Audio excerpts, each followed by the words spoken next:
Welcome, ladies and gentlemen, to another edition of the DFS Hockey Report. It is Wednesday, January the 21st. I hope everyone's having a fine Wednesday afternoon. I'm your host, Brock Seguin. With me, as always, we got Zach Laing. Zach, how are you doing today? Yesterday, not the best performance from your Edmonton Oilers and really screwed over a lot of my lineups, which I'm assuming means a lot of your lineups were messed up as well. Yeah, absolutely. That game was so boring that I'm actually still kind of like pretty tired today. So I'm still working on a big old cup of coffee here just to try and wake myself up from how exhaustingly boring that game was last night. The rest of the slate was all right though. Like I think we hit a couple of decent spots. Couldn't quite put it all together, but yeah, it was we thought it was going to be an interesting slate. It certainly turned out to be one. Yeah, my hat-trick pick, Brandon Hagel, I mean, theoretically was given 3 goals at some point last night, but then they took one away and gave it to Sorelli, and I lost my hat-trick pick. But speaking of the hat-trick picks, I mentioned yesterday, it's been a while since we've given anything away. Like, we've obviously given away to our winners, but if you submit a pick and somebody else scores a hat-trick, we still try to raffle them off. So the last time we gave away a hat-trick pick was early January. So I grabbed every single person that submitted a hat-trick pick on a day where a hat-trick was scored without a correct pick since January 5th. Some names are on here twice, 3 times, 4 times, depending on how many times you submitted picks. I'll give away 3 of them here. We'll raffle off 3 right now. $25 gift card to Nation Gear for some of our hat-trick pick entries. So let's take it away here. Let's rip our first one here. $25 gift card going to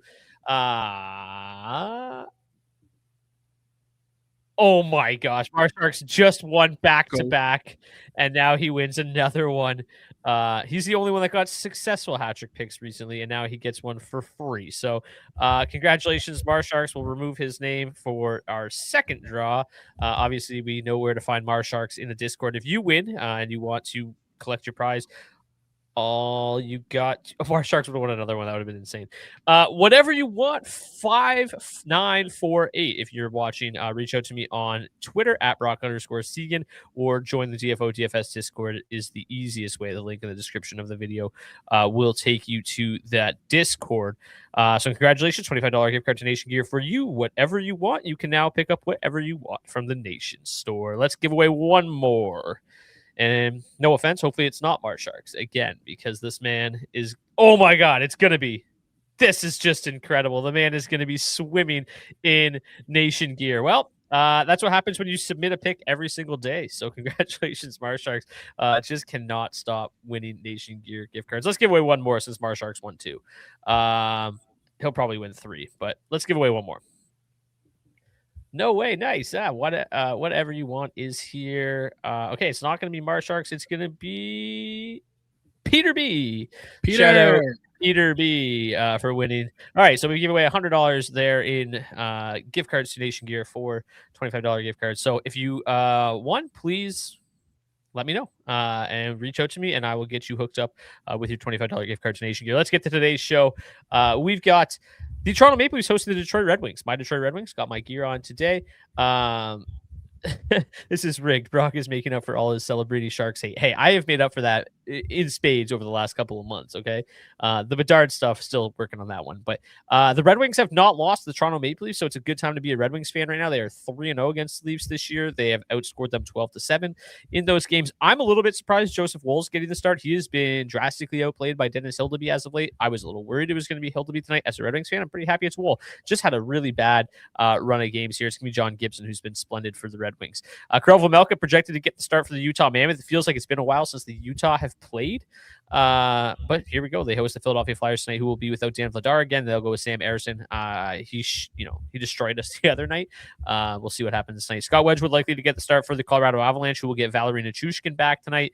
Lucas Dostal goes for the Anaheim Ducks. The Seattle Kraken are expected to go with Philip Grubauer, likely going to see Ilya Sorokin for the Islanders. Dustin Wolf starts for the Calgary Flames. Another situation where Wolf is being outplayed, but they still continue to roll with him pretty heavily. He'll get the start for the Flames. It's going to be Stuart Skinner for the Pittsburgh Penguins. Kevin Lankinen gets it on for the Vancouver Canucks. It's going to be Logan Thompson for the Washington Capitals. So it does seem like Tom Wilson's going to be back in the lineup for the Washington Capitals. I'm just going to get out in front of it. We have no idea what the lines are going to look like for the Capitals tonight. They've been doing some weird things lately, including Alex Ovechkin was on the third line with Nick Dowd last game. That didn't last very long. He was back on the top line with Stroman Protoss, so I projected that will remain the case tonight. McMichael, Sardif and Wilson almost certainly going to be together, whether it's Protoss, whether it's McMichael, whether McMichael plays in the bottom six. Like, those are the things we don't know. I would say pretty confidently, like, I think Ovechkin and Strom will be back together. I think Sardif and Wilson will be back together. The rest, Duhaime and Dowd will probably be together.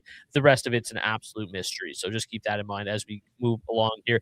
Zach, I hope you don't mind, but I'm going to take the first game. It's the Toronto Maple Leafs hosting the Detroit Red Wings. It is basically a pick 'em here. Detroit plus 101 road underdogs in this one. Kind of an interesting game. Just the fact that the Red Wings 5v5 offense has been really, really dormant as of late after being one of the better 5v5 teams in the league. I think really what's happened is they've just kind of taken a lower event approach to their 5v5 play as of late. They're not giving up as much. They're not generating as much. And then just kind of trying to essentially break even at 5v5 and then take the game over essentially on the power play, which has been dominant all season long. So we'll skip ahead to the power play here. The Red Wings do have the number 2 power play advantage on the night. Both these teams are pretty disciplined, but the Leafs, the worst power play advantage of the night. The Red Wings PK has been pretty solid. The Leafs also projected for the least amount of power plays on the night. So in terms of the game stacks for this one, I think it's a pretty that is the wrong game. I think it is a pretty interesting game. Quite a bit of ownership coming in on both sides of the puck. More specifically, Toronto 1 and Detroit 2, which have been the 2 better lines for both sides. But Toronto 2 is also drawing a decent amount of ownership at about 8%.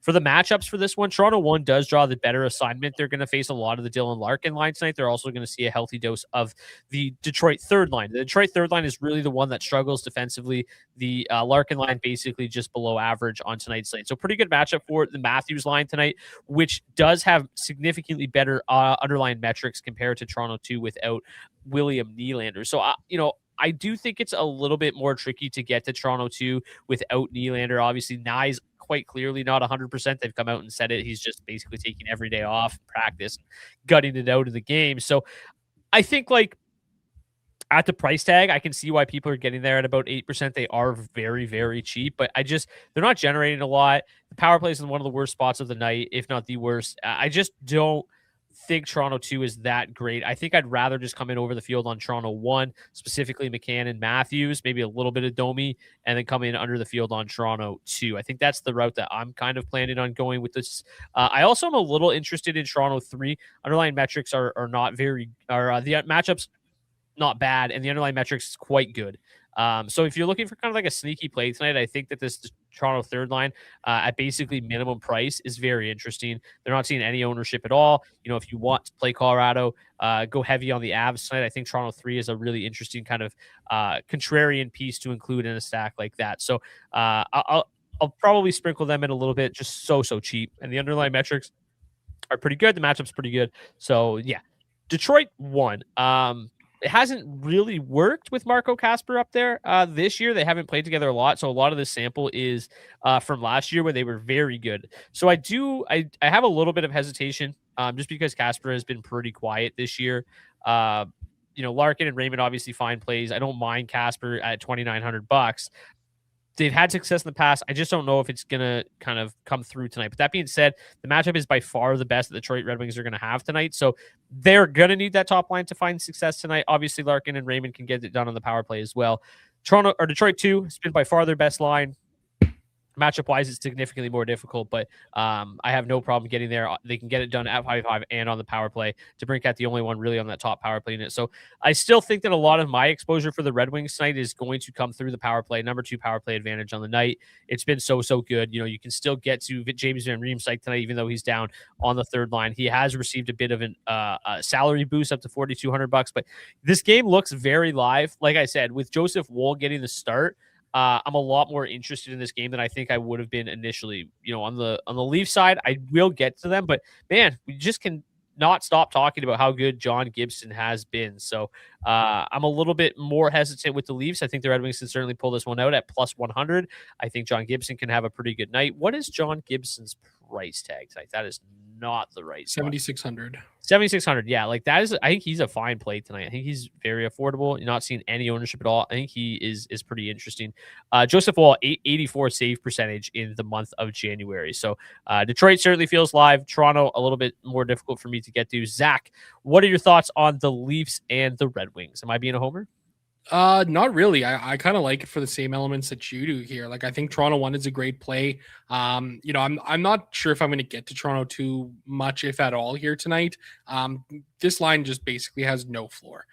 Like I looked back at Matthew Knies' last like 10 games played. He's averaging like 1 shot on goal or just under a shot on goal per game. It's been absolutely brutal for him.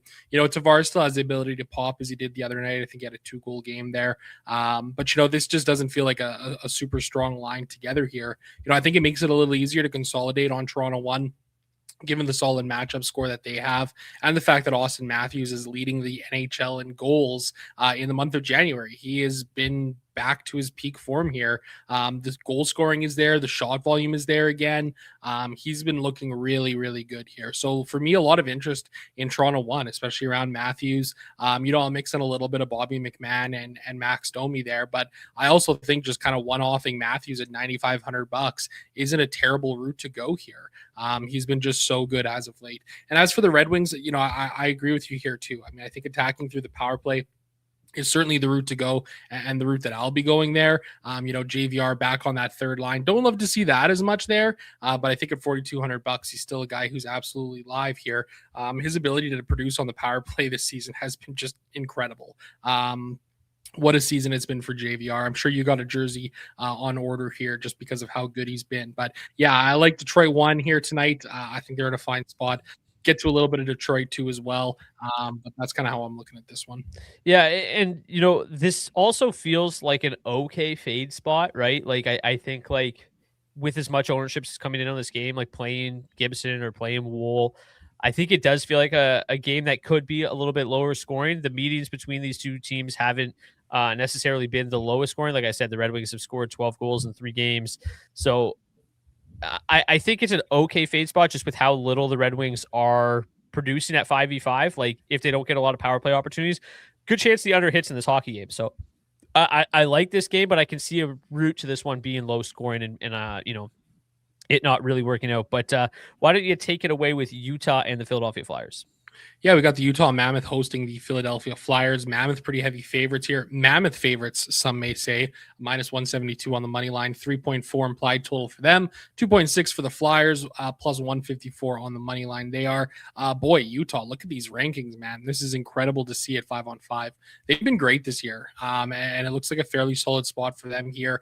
We've seen the Flyers. They've had some struggles here as of late. I think this makes it a really interesting game. When you look at the line stacks in this one, Utah 1 coming in as the second best line to target on the slate on the top line here in this game. Nick Schmaltz, Clayton Keller, Lawson Krause up there at $3,900, helping keep that cost low. Just $17,000 to full stack this Utah 1 line. They're projected at like 9% ownership.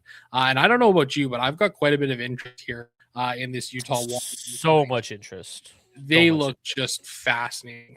Pull up the matchups really quickly. It doesn't necessarily pop off at the board here because they don't have a great matchup score in what is the second lowest pace game of the night.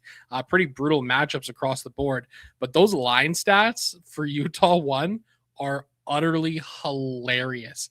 85.2 shot attempts for per hour, 8.2 goals for per hour, 4 expected goals per hour. This is like peak Edmonton 1, Colorado 1 numbers here. Look, even their numbers are even better overall than Colorado 1 is. This is pretty crazy to see here. They are going to be spending 40% of their ice time going up against the top line for the Flyers, which is the weakest defensively. Utah 1 looks to be an absolutely tremendous play here tonight. I think they're going to be one of my higher owned lines here on this slate as a whole. Clayton Keller, 5 goals, 14 points in 14 games played going up against the Flyers in his career. Nick Schmaltz and Lawson Krause have had much less success, but they've been really solid as of late. They've had a really solid floor this line. There's a very good chance that this is my highest owned line on the entire slate here tonight. I can probably get there with a little bit of ownership on this third line. I don't know if I'm going to be playing line 2 here with Peterka, Hayton, and Daniil Boot. The metrics offensively have not been great for them. Obviously, tough matchups across the board here. It is Samuel Ersson in the crease here tonight for the Flyers, and we know the issues they're having in the goaltending department since Dan the Man went down with injury. In terms of the Flyers here tonight, I don't really have a ton of interest here. Philadelphia 1 grades out well overall, 10th best in the charts, 16th best for Philadelphia 2 here. They're drawing a little bit of ownership, but again, when we look at just how good the Mammoth have been as a whole, this feels like a tough spot for them. I'm probably willing to sprinkle a little bit of ownership here on Philadelphia 1 as I have for much of the season here. Dvorak, his game's kind of started to drop off a little bit. He was on a real tear there where he was a really, really solid value option up the middle of the ice in the center spot. Not so much here over his last little 10-game stretch, but I think this is still a viable enough spot for Philadelphia 1 that I'll get a little bit of ownership on them. I don't know if I'm going to get to a whole lot of Philly 2. I think Owen Tippett, though, is a fine one-off play at $5,300. Really solid floor from him as of late. Over his last 20 games played, 10.3 shots on goal per hour of ice time. He's got a goal in 1 game played against the Mammoth in his career here. Taking a look at the power play matchups in this one tonight, nothing tremendous to speak of. The Mammoth do have the 4th best matchup on the entire slate, but their power play is just absolutely putrid. So I wouldn't necessarily be building around, that power play per se, but the truth of the matter is you'll get some correlation there with guys like Mikhail Sergachev and Sean Durzi with that top line as well. So certainly a route that you could include there because Keller and Schmaltz are on that top unit. Lawson Krause is on that second unit. Brock, how are you feeling about this game? Because I saw you got giddy like a schoolgirl when I started talking about Utah 1. Yeah, super interested. I'm, obviously bracing myself for the letdown after what happened with Vegas against Philadelphia that night. Cause I do think we said that night, I'm kind of ignoring the matchup stuff because of how bad Ersson's been. And Vegas really didn't get anything going at 5v5. So I think that you do run the risk of this being a really low event game.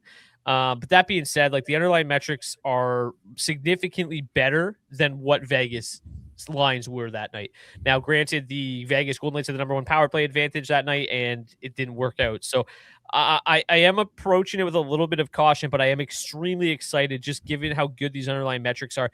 I mean, you said this is prime Edmonton 1, prime Colorado 1. It's actually better because their defensive metrics are so insane that they're the best line in the history of hockey.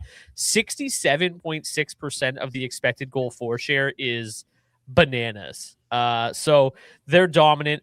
This Utah 3 line, a tremendous amount of interest on them as a value option again tonight. Now, it is only 38 minutes of ice time, but they are averaging 109 Corsi for per 60, 6.8 expected goals for per 60, 51.9 scoring chances for, 25.2 high danger chances for. A lot of that came in that one game where they had just the most historic 1-game performance ever against the Maple Leafs. But we know that they can just absolutely go off as a good value option tonight. The one issue, I guess, was the fact that they have literally the worst matchup on the slate. But yeah, I don't mind sprinkling them in with Sam Ersson drawing the start tonight at 13,700. They feel like a good value option. And yeah, I just don't think there's a lot of ownership coming the way of the Utah Mammoth as much as at least I think that they should probably be getting. I do have some volume concerns here with Karel Vejmelka, but I think he's a safe play. He's been absolutely tremendous. He's won 6 consecutive hockey games with a .935 save percentage, only giving up 1.7 goals per game. I don't have any interest in the Flyers just because the Mammoth are so good defensively, man. During those 6 games for Vejmelka, he's only faced an average of 25 shots per game. They're going to suffocate you. You look at these line metrics, they're going to just dominate puck possession and not give up much. And it's not like the Flyers are an offense that really, is going to just explode in this one, I don't think. So, I think Philadelphia, obviously, we saw with Vegas the other night, they can really go into a defensive shell and keep things low event and win a low scoring hockey game here. But if they win this game, it's going to be because it's low scoring. It's not because they're just going to outscore the Mammoth, I don't think. So any final thoughts before we move to Colorado and Anaheim? No, let's move it along. I just realized I got Detroit and Toronto and Colorado Anaheim, and you got that game we just got, and then Seattle Islanders. I'm so sorry. And you get Vancouver Washington. I absolutely Gave you just the worst hockey games imaginable tonight.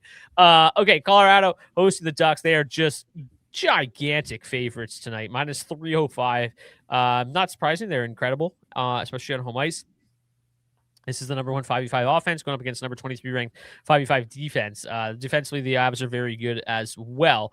No matter, I saw some jokes in the DFO DFS Discord. It's like, even with as good of Utah's numbers are, they still don't grade out better than Colorado won. And it's true. Colorado won in a great spot again tonight. The underlying metrics continue to just be splendid, and matchup wise, obviously very good. Now, I will say that this version of the Anaheim Ducks, these new lines, a little better defensively. I think it's come at the expense of their offense a little bit, right? Like, they're not just trotting out at Anaheim 2, which was playing pond hockey for the better part of the year. It's the highest event game on the slate still, though. I do think that Colorado 2, Colorado 1, both fantastic plays. The underlying metrics here, we finally got a full real sample of Colorado 2 with Ross Colton up there, and they're unreal numbers. So I don't mind getting to them as a pivot option. They still grade out fifth best. They're still seeing a healthy amount of ownership. Most of the ownership in this game is coming through McKinnon and Brock Nelson, 21 and 16%. Everybody else, but around 10%. But like Colton and Shushkin, to get that line, basically $7,000 cheaper than the top line. Obviously, you don't have McKinnon. He just had like 19 shot attempts his last game, so like he's a beast of his own. But like, I like the $7,000 savings you get here on Colorado 2. Another player drawing a ridiculous amount of ownership tonight is Victor Olofsson, who is the highest projected owned forward on the night at $3,100. The reason being, he was promoted to the Avalanche top power play unit tonight. And obviously, he's a player that has had big games, big performances. It's so interesting, though, like to just see the ownership just spike because you get moved to the top power play unit, especially when you factor in how kind of anemic the top power play unit is for the Avs. But at $3,100, it's easy to see why you would include him. He's easy to kind of pair with McKinnon, and if they get going on the power play, he could have some success tonight. Am I going to get 25% Victor Olofsson? Possibly, but I doubt it. So, yeah, I think he's an interesting play. I think it's a good value, but I don't know. The power play sucks. Like, really, is he the answer? He's got a great shot, so possibly, but it's not like Arturi Lehkonen is a slouch. So, yeah, a lot of interest in this top line, a lot of interest in the second line, goes without saying. I don't really have a ton of interest in Anaheim. I think Anaheim 2 still kind of seems somewhat interesting. They draw the best matchup overall here, seeing a lot of the McKinnon line, which is very good, but they give up a decent chunk defensively. And then obviously the second line, this new second line for the Ducks has been pretty good. Seneca Granlund didn't really pay off the other night. I think it's kind of a nice post hype spot here, right? Like, they were so chalky the other night. Obviously, the matchup was great. The price tags come up a little bit as well, which helps keep the price down. But like, Kaloran's been hot. Like, this line has been playing pretty well, and at 13,700 with very little ownership, I don't mind getting over the field on them tonight. I don't think it's necessarily the best spot, but again, they have the best matchup overall. They get the best underlying metrics for the Ducks, so I think it's a decent post chalk spot here for Anaheim 2. I think they could maybe find the score sheet tonight. And again, if I'm building one lineup tonight, are they going to be the line that I focused on? No. But if I'm building 20 lineups tonight, I think some exposure to them makes some sense this evening. How about you? I'm assuming that goes without saying you've got interest in Colorado 1 and 2 tonight.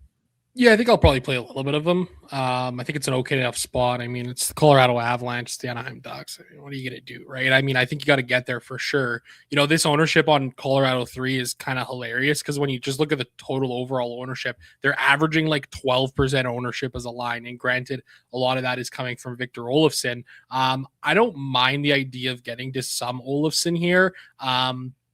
I don't know if I can justify 24% Victor Olofsson tonight, but who knows what's going to happen once I start building. I think the one thing that is kind of interesting about him just on his own, 6.3 shots on goal per hour over his last 20 games played. Nothing special to write home about there, but he's got 3 goals and 7 points in 9 games played going up against Anaheim in his career. So he's had some success. Jack Drury, for whatever reason, 2 goals and 4 points in 6 games played. So, maybe there's a reason to get to a little bit of Colorado 3 here tonight, but I'm not sure if I'm going to be up there at that ownership. I'll be eating the chalk on the top 6 for sure. I'll be getting there and probably a little bit over the field as well as a whole. I do like the idea of getting to some Anaheim 2 here.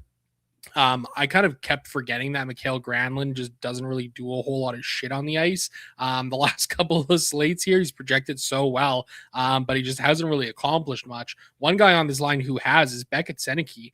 Looking at his last 3 games played, he's got three assists in the last 3 games played, 6 shots on goal, 4 shots on goal, and 6 shots on goal. Huge volume week from him here over these last couple of games. So I've got some interest in Anaheim too for that reason. McTavish or Gauthier one-off probably okay too, if you're in a 20 max. But yeah, I think it explains it pretty easily here. It's a pretty nice spot for the Colorado Avalanche here, going up against these Ducks with Lucas Stahl between the pipes, who has played 5 games against the Colorado Avalanche in his career. A 454 goals against average and an 880 save percentage. No wins, no shutouts to speak of there. So looks like another tough spot for Dostal tonight. Yeah, he's been the screen door against the Avs, I guess. He's been a little bit better as of late, right? Like a couple of these performances against the Stars, the Kings, and the Rangers. But by and large, he has not been great basically since like October. So, yeah, he doesn't really pose much of a threat to me. Let's go to the next game. I believe, what did we say? It was the Islanders and the Kraken. Yeah, very exciting.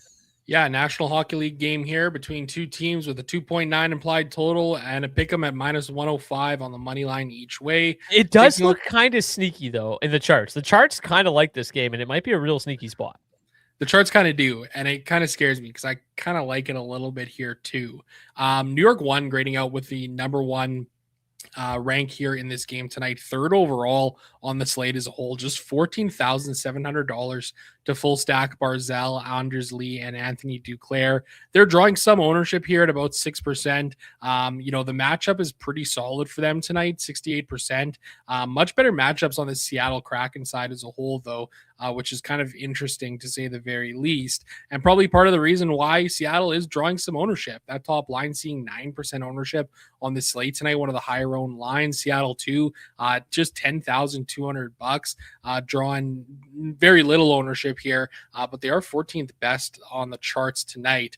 I think this is a game that has some sneaky upside, and I think I'm going to get there with a bit of ownership tonight. I've been playing a bit of this top line for the Islanders with some success as of late here. Duclair has had a really good run, obviously on a massive shooting heater, shooting 35% over his last 20 games played, elevating his shooting percentage on the year up to 18%. Barzal really been the setup man here as of late, and Anders Lee just continues to be the shot volume god, 9.3 shots on goal per hour over his last 20 games played. I'm going to get there with some ownership. I'm probably going to be a little bit over the field here on this Islanders top line. I think the biggest reason why this game is kind of interesting for me is just how cheap everybody is. Yeah. I mean, the Islanders top line at $14,700 is the most expensive line in this game. Seattle won. They look like they're in a pretty decent spot tonight with 100% matchup score. The offensive metrics aren't really anything to write home about from the Seattle side of things. But they've got some decent underlying metrics, even if they aren't spectacular or anything like that. So I don't mind the idea of throwing some ownership their way here as well. It's going to help you get to some of these more expensive spots on this slate. And this McCann, Beniers, Eberle line, these 3 guys together, I really kind of like the makeup of that. One thing that I will say too is that both goaltenders are drawing quite a bit of ownership in this game. Philip Grubauer projecting for 12.6%, 8.6% for Sorokin. I think for me, my route here is kind of just to get over the field on the goaltenders and sprinkle in a little bit of the offenses here. I think this game is probably more likely to be lower scoring than not. But again, with just the value that you're getting with some of these forwards here, I think it can really open up some possibilities. Both Sorokin and Grubauer have been pretty much unbelievable this season. Like Sorokin, 915 save percentage, 38 goals saved above expected. Philip Grubauer, 916 save percentage, 19 goals saved above expected. Both of them are averaging almost 1.5 goals saved above expected per game played. So they've both been really, really good. Probably 2 of my favorite goalie plays on this slate here tonight, because I do think this has the route to being a lower scoring game. But again, when you just look at it from the DFS perspective, like you don't really need a whole lot for these lines to pay off in this game. How are you kind of looking at this one? Oh, I've been itching to get in here. I love this hockey game from DFS standpoint. I'm probably not going to play the goalies. I think we're vastly different in that regard. I think this is a sneaky high upside game. I could be dead wrong. Let me give you some numbers here on on New York one. You said you've been playing them with some success. There's a reason for that. They've been insane. They've only played about 67 minutes together, so it's not a massive sample size. 4.8 expected goals for per 60, 5 expected goals against. 51.8 scoring chances for, 45.5 scoring chances against, 25.9 high danger chances for, 22.3 high danger chances against. They are playing legitimate pond hockey, and it's awesome for DFS. So, yes, I couldn't use that sample here. If I did, they would grade out even better than they already do. And I think that makes this Seattle second line, mainly Schwartz and Wright, a little sneaky here. The matchup, they're expected to see a healthy dose of them tonight.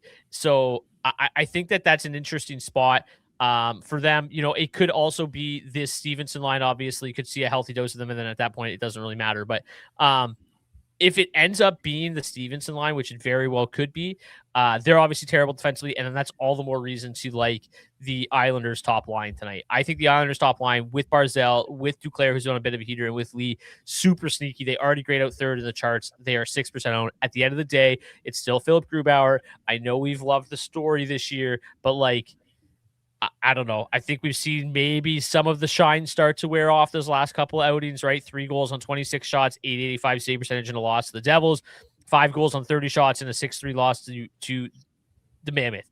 I'm not buying that Grubauer is fully the best goalie in the league yet. So I'm super interested in the Islanders top line. I think the same can be said about Seattle top line. Getting McCann up there, I think, provides a little bit more punch than Capo Caco, obviously. So yeah, I've got a lot of interest in both teams' top lines. They're not drawing very much ownership, maybe a little bit more on Seattle, but I think New York one is a line that I can easily get over the field on. And yeah, like, could this game be low scoring? 1,000,000%. But even if it is, I think it's because it's low event. And I don't know if the goalies are going to see enough to be super, super viable. I have more interest in Sorokin than I do Grubauer for sure. Did I change your mind on anything? Not a whole lot. I mean, maybe on the goaltenders a little bit here. I still don't mind them as potential options here, but I think you make some great points for this being a sneaky game tonight. Yeah, I don't like it could easily be 2-1 and I'll look like an ass tomorrow, but I think it's got some sneaky upside. Calgary and Pittsburgh. Man, these Pittsburgh Calgary games, like in my charts, it looks like it's going to be super high event, and the Flames are just so bad defensively, but then their PK is so good. Both teams PK. This game doesn't feel that great from a DFS standpoint. Like, I think that other game, the Islanders Kraken game, has a little bit more sneaky upside than this one does. And you can kind of see it. Pittsburgh won, grading out really well, drawing a lot of ownership tonight. The rest of this game, not seeing a ton, not grading out very well. I think it's very difficult to pinpoint who to play from the Flames right now. I'll stand by that. I think that I'm probably not going to play any Calgary. I got a lot of interest in Stuart Skinner.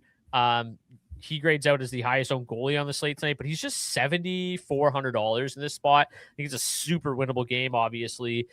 Should see an okay amount of volume. It's not going to be crazy, but like, this probably hurts you to look at, but like, he has been awesome in Pittsburgh. He has won, 5 of his last 6. Yeah, 5-1 with a 931 save percentage in his last 6 outings. He's given up just 1.7 goals against.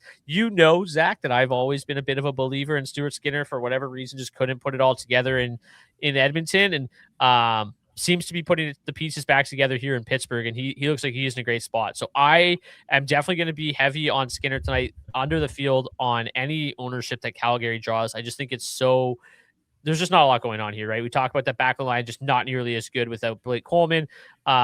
Pittsburgh won, obviously solid.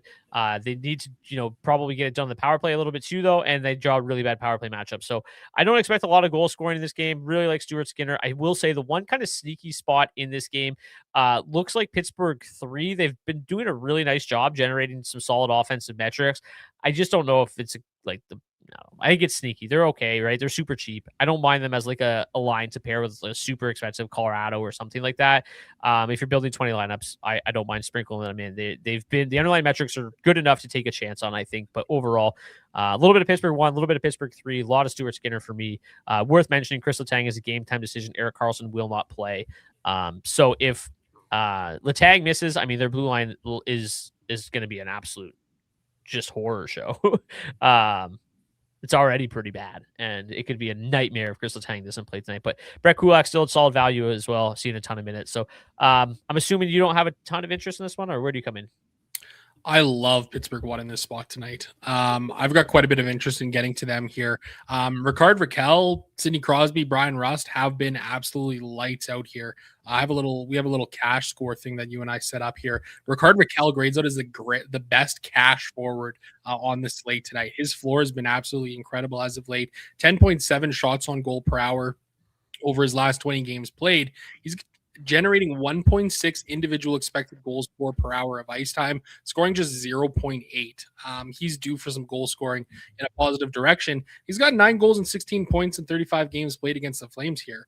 Sidney Crosby, he's been solid against Calgary his whole career. He continues to just be a great player, at his age, and Brian Rust having a really solid season as well. I like the look of this Pittsburgh one spot quite a bit. They do draw a bit of a tougher matchup going up against the Mikhail Backlund line, but I do feel like this is a spot that's still gettable here for Pittsburgh one. They do have a great power play here so far on the season, even though they are going up against a really stingy Flames penalty kill.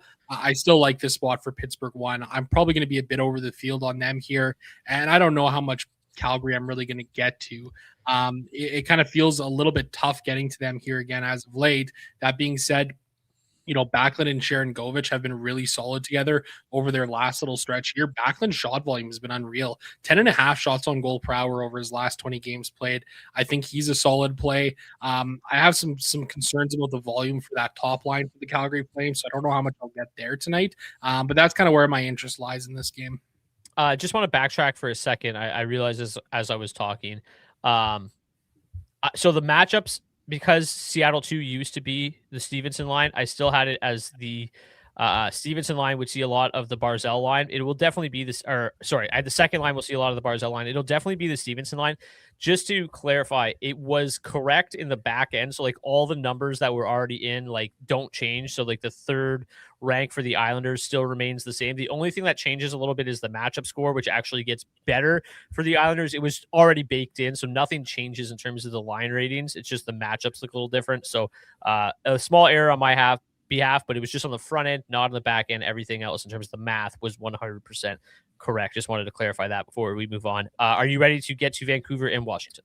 Yeah, let's break down the final one here tonight. Kind of an interesting game between the Canucks hosting the Washington Capitals. Capitals coming in as the road favorites, minus 162 on the money line, 3.5 implied total for them, 2.7 for the Canucks. Boy, what a fall from grace it's kind of been for the Washington Capitals, hey?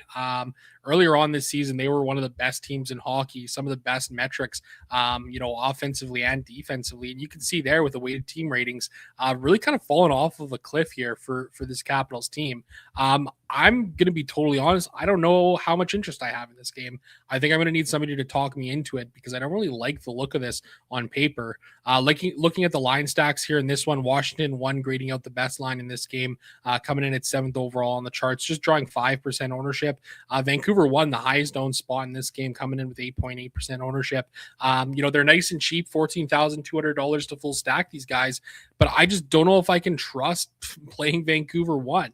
Elias Pettersson struggling to generate a whole lot of offense out there. Not a lot of assists from him.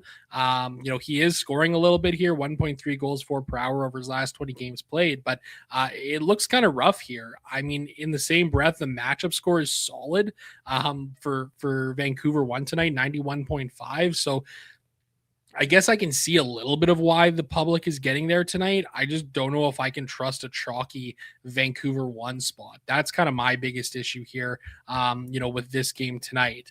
I don't think there's any reason to play any of these depth pieces, for Vancouver beyond maybe a Brock Besser one-off. In terms of the Capitals, you talked about some of the lineup changes that we could be seeing here. I think it makes it a little bit easy to kind of build around Strome, Ovechkin, and Sordif Wilson for the second line there. But these guys have all kind of really struggled as of late here. That being said, with them being as low owned as they are and as much struggles as Vancouver has had on the season as they go full on tank mode here, I think it's worth getting a little bit over the field on the Capitals for sure. What's interesting is Logan Thompson looks to be one of the better goaltending plays on the slate here tonight, drawing 7.5% ownership. Just 3 wins in 6 games played against the Canucks with an 889 save percentage and a 335 goals against average. Granted, that was against some much different looking Canucks teams in the past, but kind of interesting nonetheless. Meanwhile, Lankinen has been great against Capitals in his career. 3 games played, 2 wins, 163 goals against average, and a 940 save percentage. Brock, I'm going to need a hand here with this one, man. I just don't know how to feel about this game. Yeah, Tom Wilson activated from IR. Pretty much solidifies he's back in the lineup tonight. I have a hard time figuring out exactly where to go with this Washington team, right? Like, I think obviously if it's Protas, Sardif, Wilson, we've seen that trio have tremendous success together. I think I could buy in a little bit, but without knowing the lines, I really have a difficult time figuring out where to go in this game. And when you just look at the Capitals as a whole, not a lot of offense as of late, not a single player on the team over a point per game over the last 10. The scoring's been extremely spread out. I genuinely don't know where to go. And I think, like, even if they win this game 3-2, 3-1, 4-2, whatever, I think there's a pretty decent chance of scoring spread out, and there's just not anybody that's going to be, super duper viable. So I genuinely don't have a lot of interest in this hockey game as a whole. I certainly don't have a lot of interest in this Canucks top line. Like, I think obviously Kane, Pettersson, DeBrusk at that price tag, like, on paper would make some sense. The underlying metrics are not very good though. If it was like Linus Karlsson, Pettersson, and DeBrusk, like, their underlying metrics were insane together. Why they've ever broken up that line and buried Karlsson on the 4th line again, I don't know. But maybe it's because they were too good and they want to lose hockey games. I don't know. But Tom Willander was back on the top power play unit at the morning skate today. He's still $2,500. Yeah, I could talk myself into a little bit of Willander tonight. I think he's always going to be a strong value option whenever he's on that top power play unit at minimum price. He's drawing 6.9% ownership. I might mix in a small amount of Vancouver, but Logan Thompson, like, yeah, I don't think he's been maybe as sharp as we're, accustomed to seeing him, but the Canucks still don't score goals, so it doesn't really matter, right? So definitely not that interested in playing the Canucks at not chalk, but like decent ownership. The Capitals, if this was an early start, I think I would probably mix them in because it's the last game of the night. I find it more difficult to get there, and just I don't know how to build around them with the way things look. In terms of the power play report, I feel like we've skipped that here. They do have the number 1 power play advantage of the night. So I think that's probably the route that I'll go because I think I feel pretty secure in projecting their power play unit. We obviously know what that's looked like for the majority of this season. Maybe Frank stays up there instead of Brian Leonard, but I think it's pretty easy to say that it's going to be Strome, Ovechkin, Wilson, and Chychrun in some capacity. So those are probably the 4 guys that I'm mostly focused on. I'll build around the power play here. At least I can feel secure in knowing that I'm not going to have to scramble all my lineups. So, yeah, that's probably the route I'm going to go. I think it simplifies things. It's the number 1 power play advantage on the slate. I think that's the easiest way to do it, and probably the route that I'm going to go the most of the way with the Capitals tonight. Any final thoughts? I agree with you. I think building around the power play does make it a lot easier to get some exposure there. If you want to play a little Sardif with a little Wilson and Chychrun too, I think that's a fine route to go. To me, I think Chychrun's probably the best play from this game, I think, or the one that you can at the very least feel the most confident in here. There's some really interesting defensive plays here on this slate, though, as a whole. Let's get to it. We've got Matthew Schaefer. Great knows the number 1 value option. I'll say I think he makes a lot of sense, right? Like, all my love for the Islanders top line tonight certainly fits with Matthew Schaefer. I don't mind the idea of Schaefer and Duclair minis or Schaefer Barzell. Like, I think they make a lot of sense. Malinsky, great note as number 2 defenseman. I saw one report that Sam Girard was going to be on the top pair with Cale Makar. I was like, ooh, that's really fun. And then, opens up some value. But then the next report was that it's still going to be Malinsky. So him and Burns have been fantastic value options. Both their price tags are coming up, but I don't mind getting to either of them. Burns is getting like 3-4 shots a game. Malinsky's been really solid with Makar. $4,200, I think, still fine. Price to pay. I don't mind the Seattle defenseman tonight, whether it's Dunn, whether it's Montour. I think they're both always solid options. Jake McCabe still grades out well. I think the Red Wings are pretty low event right now. I don't imagine McCabe's like a guy that's for sure going to get to the block bonus tonight. A little bit less secure about the block volume for him tonight. So, yeah, let's take a look here in terms of the points per thousand to try to get some really cheap guys tonight. I talked about Willander. I don't mind him. Kuznetsov obviously projected for monster minutes. Kevin Ball projected for monster minutes for the Flames. Even if they don't win the hockey game, it doesn't matter. Kulak's going to continue to see humongous minutes for the Pittsburgh Penguins tonight. Ekman Larson's been playing well. D'Angelo's been playing well. They all seem to make a lot of sense. Is there anybody that I've missed that you really like on the blue line tonight? I think you covered off most of them. I think Nicky Nails, Nick Seeler's a fine play at $2,900 tonight. His shit per hour rating has been massive as of late here. Just doing lots of shit per hour. 5.4 shots on goal per hour, 7.3 blocks. He's been absolutely nails, as his nickname entails. Jacob Chikrin, talked about him a little bit. I think he's a great play. Mackenzie Weegar, another pay-up option that I can get behind here on this slate tonight. Boy, Stan Malinsky at $4,200, eh? What a day. I mean, I remember when he was a $2,800 defenseman and he was playing great. And boy, I sure miss that. Kevin Ball, I think he's okay as a cheaper guy as well here too. Yeah, we've watched Malinsky grow up right in front of our eyes. It's just a beautiful thing to see. I feel like a proud dad seeing him up there at $4,200.